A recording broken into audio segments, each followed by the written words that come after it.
शेर चला मॉडलिंग करने। शेर जंगल में रहता, शिकार वगैरह करता था। दहाड़ता था तो पशु पक्षी डर जाते थे। जंगल की एक गुफा में बैठा था कि शेरनी उसके पास आई। शेरनी, खाने में क्या लाऊं? शेर बोला, जो मन करे ले आओ। फिर भी बोलो तो। ठीक है, 2 मुलायम खरगोश ले आओ। खरगोश तो कल ही खाए थे, तो हिरन ही मार लाओ। उसके शिकार के लिए तो बहुत दौड़ना पड़ेगा, आज मन नहीं है, तो एक भैंसा ले आओ। भैंसा हैवी हो जाएगा, फिर कोई छोटा जानवर ले आओ। अब छोटे मोटे जानवर के लिए क्या ही शिकार पर निकलूं, तो जो मन करे ले आओ। फिर भी बोलो तो। रहने दे, कल के शिकार की कुछ हड्डियां पड़ी हैं, आज वही खा लूँगा। कल का ज़्यादा नहीं बचा है, कुछ तो लाना ही पड़ेगा। तो एक काम कर, आज मैगी ही उबाल ले। शेरनी ने कहा, ठीक है, आराम से करती हूँ फिर। और वहीं आराम से बैठ गई। इतने में एक कौवा उड़ता हुआ आया और बोला, काँव काँव महाराज। क्या खबर लाया रे कौवे? आज फिर किसी ने पैनी कलम मार दी क्या? नहीं महाराज, सम्राट अशोक ने आदेश निकाला है, एक स्तंभ बनवाना है। मॉडल शेरों की आवश्यकता है, आप प्रयास क्यों नहीं करते? शेर बोला, अरे मैं कहाँ, मैं तो जंगल में ही खुश हूँ, कहाँ मॉडलिंग वगैरह करूँगा।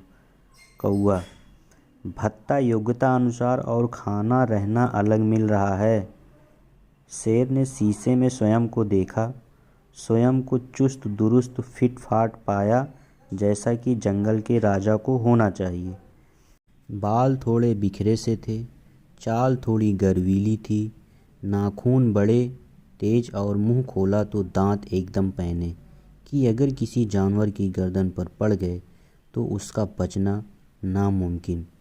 फिर भी कंपटीशन की बात थी, क्या पता सम्राट अशोक को कैसा शेर पसंद आए। शेर ने शेरनी को आवाज़ दी, सुनती हो? कहो तो चले जाएं मॉडल बनने। शेरनी बोली, दिन भर गुफा में पड़े रहते हो, जो करना हो करो, बस किसी दूसरी शेरनी की तरफ मुंह उठा के मत देख लेना, नहीं तो कल से खाना नहीं मिलेगा। शेर ने पूछा, क्या करूं कि कंपटीशन जीत जाऊं? शेरनी ने प्यार से कहा, आप तो वैसे भी हीरो हो, शान से जाओ। उनको मॉडल बनाना हो तो बनाएं, नहीं तो भाड़ में जाएं। 2 वक्त के खरगोश तो मारकर हम खा ही रहे हैं, सीना चौड़ा करके गुर्राते हुए जाओ। शेर खुश हुआ, थोड़ा आत्मविश्वास भी बढ़ गया। शेर ने कौवे से पूछा, तू बता, जाऊं ऐसे ही? कौवा बोला, जाओ महाराज, जैसा ठीक लगे, लेकिन ऐसे में कोई आपसे डर न जाए। ऊपर से आप ठहरे खूंखार मांस खाने वाले। सम्राट अशोक तो बौद्ध हो गए हैं, बौद्ध शेरों को ही प्राथमिकता देंगे। ये बौद्ध शेर कैसे होते हैं? महाराज वही जो मांस नहीं खाते, शिकार नहीं करते और शांत रहते हैं। अब शेर मांस नहीं खाते तो क्या खाते हैं, वो तो नहीं पता महाराज। ये या तो सम्राट अशोक बता सकते हैं या उनके कोटधारी प्रोफेसर साहब। अगर मैंने बता दिया तो इतिहास की चोरी का इल्ज़ाम मेरे सर आएगा। शेर कुछ सोचकर बोला, कोई है जो मेरा मार्गदर्शन कर सकेगा? कौवा बोला, आप चाहो तो महात्मा गांधी जी से पूछ लो। भारतवर्ष में कहीं कोई भी बात हो, गांधी जी सबका मार्गदर्शन कर डालते हैं। कोई उनका मार्गदर्शन ना माने तो अनशन करके मार्गदर्शन करवा के ही दम लेते हैं। शेर गांधी जी के पास गया, बोला, गांधी जी, बड़ी दुविधा में हूँ, समझ नहीं आ रहा है क्या करूँ। मॉडलिंग करनी है, ये कौवा कहता है मैं खूंखार दिखता हूँ। गांधी जी बोले, वो तो है, खूंखार तो हो।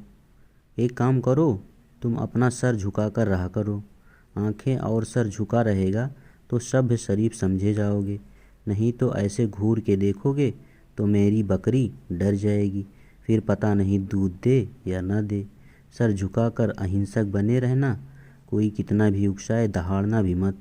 शेर बोला, ऐसा ही करूँगा, और उसने सर झुका लिया। गांधी जी बोले, थोड़ा नेहरू जी से भी पूछ लो, बढ़िया सलाह देंगे, वे मॉडलिंग मामलों के जानकार हैं। शेर नेहरू जी के पास गया, बोला, पंडित जी मॉडल बनने के लिए क्या करें, कुछ सलाह दीजिए। नेहरू जी बोले, तुम लोग खूंखार दिखने की कोशिश करते हो, इसीलिए मैं लोगों को सांप सपेरे देखने बुलाता हूँ। वैसे तो सब ठीक है, लेकिन तुम्हारे नाखून बड़े पैने हैं, ये किसी को चुभ सकते हैं, इनको कटवा दो, इससे किसी को एहसास ही नहीं होगा कि तुम शिकार करते हो। शेर बिलौटा भाई भाई का नारा लगाओ। शेर बोला, ऐसा ही होगा। शेर ने नाखून कटवा लिए, फिर भी शेर को कुछ कमी सी लग रही थी। बोला, अभी भी कुछ खटक रहा है। कौवा बोला, महाराज आपका नाम शेर सिंह है, इसे राष्ट्रवादी पितृसत्तात्मक मानसिकता का भान होता है। एक वो एमजीएम वाला शेर देखिए, कितना क्यूट लगता है। एक अपने आप को देखिए, फिर क्या करें। एक काम कीजिए, इंदिरा जी से और पूछ लीजिए, वो कोई उपाय बताएंगी। शेर इंदिरा जी के पास पहुंचा और अपना दुख सुनाया। इंदिरा जी ने संजय को बुलाया और कहा, इसके मुंह में सेक्युलरिज्म ठूंस के इसके दांत निकलवा दो और सबको इसका नाम शेर बताना। ये शेर सिंह है, किसी को पता ना चले। आधे इसे शेर खान समझें, आधे शेर सिंह, फिर ये पूरी तरह से भारतीय संविधान का प्रतीक बन जाएगा। शेर इससे पहले कि वहाँ से भागता, उसके गले में ट्रांजिस्टर लटक गया था, दांत कुंद कर दिए गए थे। शेर जैसे तैसे भागा तो राजीव जी ने रोक लिया। शेर का दुख सुनकर बोले, मॉडलिंग करना चाहते थे तो मिलान पेरिस क्यों नहीं गए? वैसे भी भारत में पहले पेड़ गिरते हैं और फिर धरती हिलती है, उसके बाद स्मारक बनते हैं। शेर बोला, सीधा बताओ। राजीव जी ने पत्नी की तरफ देखा। सोनिया जी ने कहा, हमारे पास अपना सिंह है, इसकी क्या ज़रूरत है। वहाँ से निकला तो सामने से मोदी जी आते दिखे। मोदी जी ने शेर को देखते ही पहचान लिया कि किसी काम का नहीं रह गया है, तो उसके कान खींचे, फ़ोटो खिंचवाई और ये कहते हुए निकल गए कि स्मारक वाले शेर तो वही होंगे। शेर बड़ा बेआबरू सा होकर वहाँ से निकला। सामने से एक वामपंथी वक्ता आता दिखा। शेर ने कौवे से कहा, इससे और पूछ लूँ क्या? कौवा बोला, रहने दो महाराज, कल प्रातः स्मरणीय अजीत ब्रो का वीडियो देखा था। अगर इस वामपंथी से पूछा तो आपके मुंह में बीड़ी और हाथ में रंगीन झंडा पकड़ा देगा। भागो। शेर भागते भागते वापस सम्राट अशोक के पास पहुंचा तो सम्राट हंसने लगे। वो बोले, ना नख ना दांत, ना दहाड़ ना गुर्राहट, शेर हो या शेरू ऑन टॉप, तुम रहने दो, मैं शेर जैसे 4 साधारण शेर ढूंढ लूँगा, जाओ कहीं भजन करो। शेर वहीं धम्म से बैठ गया। आंसू निकलने ही वाले थे कि उसे शेरनी की आवाज़ आई, क्यों जी, मैगी उबाल के चाहिए कि फ्राई करके? नींद खुली तो अपने नख दांत ठीक ठाक देखकर शेर दहाड़ उठा। यह आप लोगों के मनोरंजन के लिए केवल एक कहानी थी। कृपया इसे किसी अन्य तथ्य से न जोड़ें और न ही इसका किसी अन्य मामलों से कोई संबंध है। धन्यवाद। अगर कहानी आपको पसंद आई हो तो वीडियो को लाइक करें और चैनल को सब्सक्राइब करें।